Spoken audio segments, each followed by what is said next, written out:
শাকিব খানের তাণ্ডব, রায়হান রাফির তাণ্ডব, কি ব্যবসা করছে, ছবি কেমন হয়েছে, এগুলো নিয়ে আপনারা অলরেডি অনেক অনেক কন্টেন্ট দেখছেন। আমি যেহেতু ছবি দেখি নাই, আমি ছবিগুলো রিভিউ করতে পারবো না, তবে ছবির ব্যবসা নিয়ে কিছু ছোট ছোট গল্প আপনাদের সাথে শেয়ার করতে পারবো। যে সিনেমা হলগুলো আছে, যেহেতু আমরা পরিচালক প্রযোজক ছিলাম, সবগুলো সিনেমা হলের মালিকদের সাথে একটা যোগাযোগ আছে, ওদের সাথে মনের কথা বলা যায়, ওরা শেয়ার করে। তো আমি একটা ছোট্ট গল্প বলবো আজকে এই এই এই এই কন্টেন্টের মাধ্যমে, যে আজকে ঈদের তৃতীয় দিন, আপনারা যখন দেখছেন ভিডিওটা, ব্যবসা কেমন করলো, মানে ব্যবসার প্রি বিজনেস। সিনেমার যেমন প্রি প্রোডাকশন থাকে, পোস্ট প্রোডাকশন থাকে, প্রি প্রোডাকশন থাকে, তারপরে প্রোডাকশন হয়। এটা পোস্ট প্রোডাকশনটা কেমন ছিল সেটা হলো, আমি একটা ছোট্ট স্টেশন নিয়ে, ছোট্ট না বড় স্টেশনই বলা যায়, জয়দেবপুর নিয়ে একটা কথা বলি। আপনারা জানেন বন্ধুরা, জয়দেবপুর চৌরাস্তা সহ জয়দেবপুর, গাজীপুরে 4টে সিনেমা হল আছে। জয়দেবপুর সেন্টারে, মানে জয়দেবপুর চৌরাস্তা এবং গাজীপুর শহর মিলিয়ে আছে 3টে সিনেমা হল। প্রথমটি হলো বর্ষা, তারপরে হলো আপনার উল্কা জয়দেবপুর, যেটা চৌরাস্তার মোড়ে। বর্ষা হলো ওই মেইন রাস্তাতে, হাইওয়েতে পড়েছে। আপনারা সবাই দেখেছেন, যখন কে ময়মনসিংহে যান বা টাঙ্গাইলে যান বা নর্থ বেঙ্গলে যান, তখন এই সিনেমা হলটা পরে হাতের ডান দিকে যাবার সময় সবাই দেখে, সেটা মেইন রাস্তার উপরে। তারপর গাজীপুর চৌরাস্তায় একটা আছে, সেটাও দেখা যায় রাস্তা থেকে। তারপরে যদি আপনি গাজীপুর শহরের দিকে যান, সেখানে আছে ঝুমুর। আর এদিকে আছে গাজীপুর থেকে মাত্র 6 কিলোমিটার পরে আছে এরিনা। তো 4টে সিনেমা হল। এখানে সিনেমা চলে নর্মালি, এতদিনই আমরা দেখে এসেছি। আমরা যখন ছবি বানিয়েছি তখন হয় বর্ষা চালাতো, নয় ঝুমুর চালাতো, নয় উল্কা চালাতো। এখানে বলে রাখা ভালো, আগে আরও সিনেমা হল ছিল গাজীপুরে, সেগুলো বন্ধ হয়ে গেছে, সেগুলো অতীত। টঙ্গীতে অনেক সিনেমা হল ছিল, সেগুলোও অতীত। টঙ্গীতে এখন সিনেমা হল নেই। তো আপনারা সেই আলোচনায় আমি নাইবা গেলাম। অতীতের কথা না বললে বর্তমান কথা বলি। তো এরপর একটা সময় আসলে শাকিব খানের ছবি যখন হিট করা শুরু করলো, তখন কোনো হল কোনো সময় দুজনে মিলে চালায়, পজিশন অ্যান্ড অপোজিশন বলতে গাজীপুর শহরে একজন, আর এই দিকে উল্কা বা বর্ষা বা এরিনা, যে কোনো একজন, মানে একসাথে সবাই চালায় না। পয়সা পাবে কোথায়, মানে সেল পাবে কোথায়? এত এক জায়গায় যদি, এই সব জায়গায় যদি একই ছবি চলে, তো মানুষ দেখবে না। তো যখন শাকিবের ছবি হিট করা শুরু করলো, মানুষের মধ্যে যাওয়া শুরু করলো, তখন তারা বলল ঠিক আছে, ঝুমুর চালাবে, আর এদিকে আমরা যে কোনো একজন চালাবো। এইভাবে চলছিল। এমন করে আপনার লাস্ট ছবি তুফানও চলেছে। তুফান কিন্তু খেয়াল করবেন, বর্ষায় চলেছে, উল্কায় চলেছে, ঝুমুরে চলেছে, কিন্তু এরিনায় দেয়নি। 3টা হলে চলেছে, এরিনায় চালায়নি।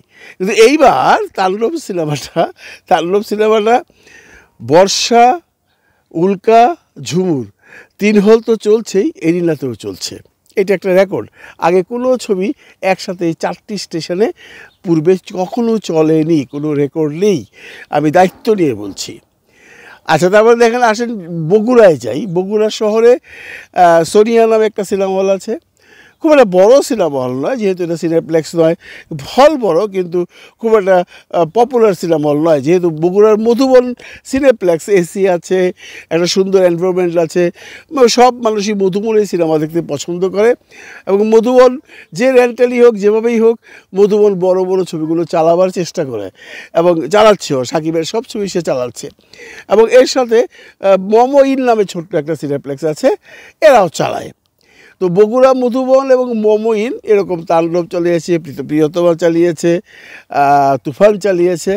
এটা অতীতে চলেছে। এটা নিয়ে আর এইটা অ্যাকচুয়ালি সিস্টেম হয়ে গেছে যে বগুড়ায় মমইন আর মধুবন ছবি চালাবে। কিন্তু তখন এই সোনিয়া অন্য অপোজিশনের ছবি চালাবে, প্রত্যেকবারই তাই করেছে। গত ঈদে তারা চালিয়েছে বরবাদ, সে চালিয়েছে অন্য ছবি। তার আগে ঈদে তারা চালিয়েছে মমইন আর মধুবন চালিয়েছে তুফান, সে চালিয়েছে অন্য ছবি। এবারও অন্য ছবি চালাবার কথা ছিল, কারণ অন্য ছবি কোনটা চালাবে না সেই নিয়ে সেও খুব কনফিউশনে ছিল। তো এখন যেটা শুনলাম যে বগুড়ায় সোনিয়া তাণ্ডব চালাচ্ছে। তার মানে বগুড়ায় 3টি সিনেমা হল মাত্র অবশিষ্ট আছে, 3টি সিনেমা হলেই তাণ্ডব চলছে। এইটা একটা রেকর্ড। এই ধরনের রেকর্ড একের পর এক করে যাচ্ছে। আমি যেমন গতকালকে উল্কা জয়দেবপুরের মালিকের সাথে কথা বলছিলাম, ওনাদের সেল মানে ঈদের দিন কোরবানির তুলনায় বেশ ভালো বলতে বেশ ভালো। এবং যেহেতু 3 হলেই চলছে সিনেমাটা, সেহেতু ন্যাচারালি সেল ভাগাভাগি হয়ে যাচ্ছে। আমার জানা মতে কালকে মানে ঈদের দিন প্রায় 2 লক্ষ টাকা বিক্রি করেছে বর্ষা, 1,65,000 বিক্রি করেছে এই উল্কা জয়দেবপুর, 1,80,000 টাকা বিক্রি করেছে ঝুমুর। তার মানে ছবির রিসেপশন পেয়েছে দারুণ, কারণ একই এলাকায় 3টি এরিনার সেলটা আমি পাইনি, এরিনাও ভালো বিক্রি করেছে। মানে এক জায়গায় 4টা সিনেমা হলে একটা সিনেমা চলছে, তারপরেও সবার সেল আকাশচুম্বী। এটা কিন্তু একটা ভাববার বিষয়। তারপরেও কোরবানি ঈদ, আপনারা জানেন বন্ধুরা, কোরবানি ঈদে নর্মালি ছবি প্রথম দিকে সেল কম থাকে, কারণ মানুষ কোরবানিতে দেয়, কোরবানি দেওয়ার পর সে মাংস বিতরণ করে, বাড়িতে খাওয়া দাওয়া করে, সন্ধ্যের আগে কেউ বেরো না, সন্ধ্যেবেলাও তাদের দাওয়াত থাকে বা বাড়িতে গেস্ট থাকে। মানে ইয়াং ছেলে পেলে ছাড়া দায়িত্বহীন যারা বাড়িতে যারা আছেন তারাই সিনেমাগুলো দেখেন। দায়িত্বশীল যারা থাকেন বাড়িতে তারা সিনেমা দেখতে পারেন না ঈদের দিন বা ঈদের পরের দিন, বিকজ তাদের অনেক আত্মীয় স্বজন আসে বা অনেকের সাথে তাদের দেখা করতে হয়, গোস্ত বিতরণ করতে হয়।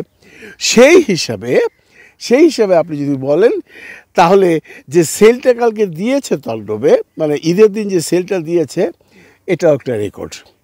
আমি সিনেপ্লেক্সের কথা শুনেছি, আমি কেরানীগঞ্জ লায়নের কথা শুনেছি। লায়নে যে কোনো একটা ছবি, আমি নাম বলবো না তাহলে তাকে স্পয়েল করা হয়, সেই সিনেমার একটি শোতে 26 জন দর্শক হওয়ার জন্য সিনেমাটা বন্ধ করে দিয়ে তারা তাণ্ডব চালিয়েছে।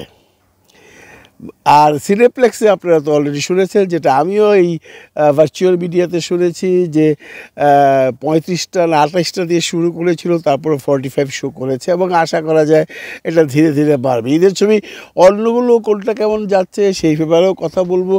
অ্যাকচুয়ালি এই মুহূর্তে কাউকে পাওয়া যাচ্ছে না, বিকজ ঈদ চলছে, সিনেমা হলের মালিকরা সিনেমা হলে ব্যস্ত, পরিবার নিয়ে ব্যস্ত এবং সবাই যার যার ঈদের আনন্দ করছে, কাউকে টেলিফোনে পাইনি। তবে আজকে রাতের বেলায় আমি চেষ্টা করব যে কোনো একটা সিনেমা হল মালিককে ধরে তার সাথে কথা বলতে, তার অনুভূতি জানতে, ছবির কেমন সেল জানতে, কেমন যাচ্ছে জানতে এবং ছবির রিপোর্ট কি জানতে। সেটা যে কোনো একটা সিনেমা হল হতে পারে। অপেক্ষায় থাকবেন, আমি পড়ব পরবর্তীতে আরেকটা শো। ভালো থাকবেন সবাই, ভালো রাখবেন সবাইকে। খোদা হাফেজ।